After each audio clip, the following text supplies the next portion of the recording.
Ito yung kulay ng sapatos PH. To Chicago, Pure Money, Jordan 4. Para siyang felt paper, pastel kush. Tinitignan ng masama ang USA colorway, no? May personalidad na ng pang chick boy ito. Dito pala sa ilalim si Plankton. Verse na Bugs Bunny, itong tuwa sa SpongeBob na buns, no?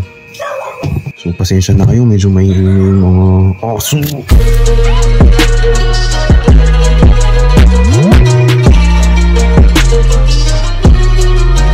Yan po yung mga abangan nyo sa darating na Sabado sa ating new arrival. Sale pa rin po kami ngayong araw, 30% off. Pero ito, papakita kong mabilisan kung ano yung mga pwede nyong asahan ngayong darating na Sabado new arrival natin. Marami po tayong China brands na mga hindi naman masyadong sikat. Ito, mga ganito, no way daw, parang ayaw na ayaw ng gamitin. Balat po yan, pang trabaho to. Siguro pang construction pwede. Napakaganda rin ang kondisyon ng X-Step nito. Panalo tayo dyan. Balik tayo dito sa mga Jordan. Actually, hindi ako masyadong hype sa mga Jordans na nandito kasi hindi magaganda yung kondisyon masyado.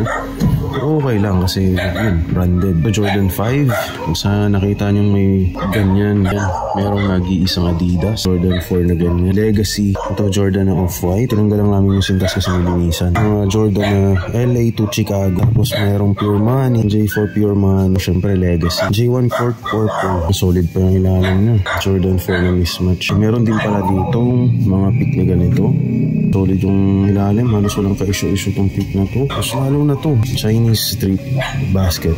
3-on-3. Discreet lang yung kulay, no? Tapos meron tayong Klay Thompson na ganito. Anta. Tapos yun, dumako tayo sa mga Vans.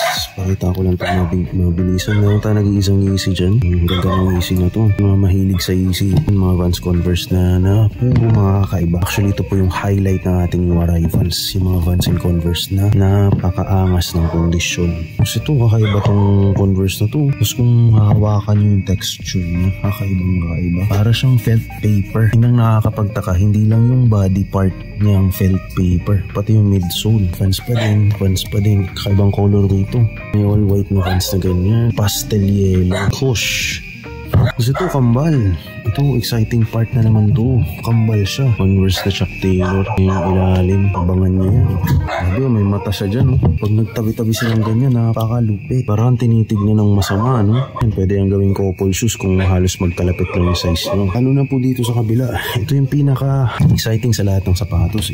SpongeBob na Vans. So, yung parang ginagawang bracelet, buds. May nakasulat pang buds. Kasi yan si SpongeBob, ang saya-saya niya. Actually, mismatch nga itong sapatos na to. Yung katabi niya si Patrick. Tapos ito naman si SpongeBob.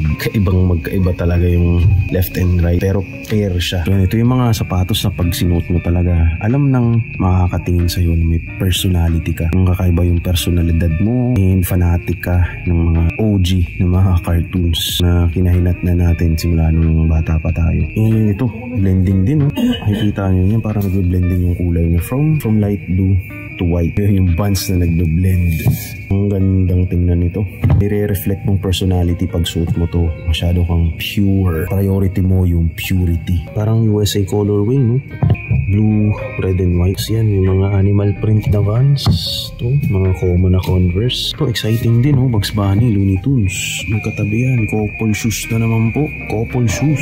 Looney Tunes na naman, ang angas. Dalawa po yan, magkatabi. Converse. All-star lang, hindi siya Chuck Taylor. Yan, may personalidad na naman, diba? Camouflage yung colorway.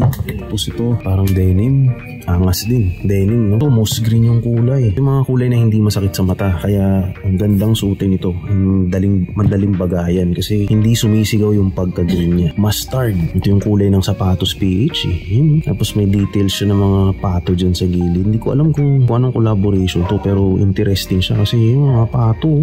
Recently, nakikita lang natin sa mga ulo ng mga kababaihan. Pero ito, nandito na siya sa sapatos. Yung mga OG na naman. Tapos ito, may mga puso. Ay, mga lips pala. Mga lips sa mga details nyo. Pang chick boy ito Vulcanize yung ilalim. Chuck Taylor 70s. Bye-bye kung ano-ano na lang, no? Kung nagbe-blending na naman na Vans from orange to white. Mapapansin nyo yun yung transition niya, no? From orange all the way to yellow hanggang naging white siya. Dalawang kulay na pinaghalo na nagsalubong sa gitna. Tapos meron din ganyan na print pink. Yan lang po, yung iba pala nandito sa loob ng mga box, hindi ko na pinakita kasi normal lang naman, hindi masyadong kaabang-abang. So itong lahat na pinakita ko ngayon, ito po yung mga notables, yung mga dapat abangan, yung mga magaganda yung quality. So silipin nyo kung ano yung okay sa paningin nyo, sa panlasa nyo. Yun, abangan nyo po sa Sabado, babagsak po yan sa store namin. Magla-live din po kami pagkagabi, 5 PM hanggang 8 PM para kahit yung mga taong walang access sa store namin, makakabili din ito. So sigurado po pag-aagawan to, lalong-lalo na po itong Vans na SpongeBob. Ito po, sigurado ako 100% hindi to magtatagal ng isang oras upon opening ng aming new arrival. Ganyan to kalakas. So yun, marami pong salamat sa panonood. That is it for this video. Kita-kits sa Sabado new arrival natin. Pure money oh.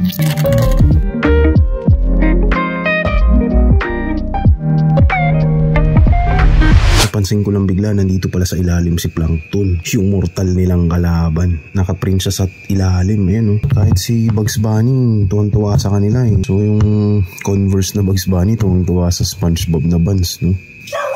So pasensya na kayo, medyo may mga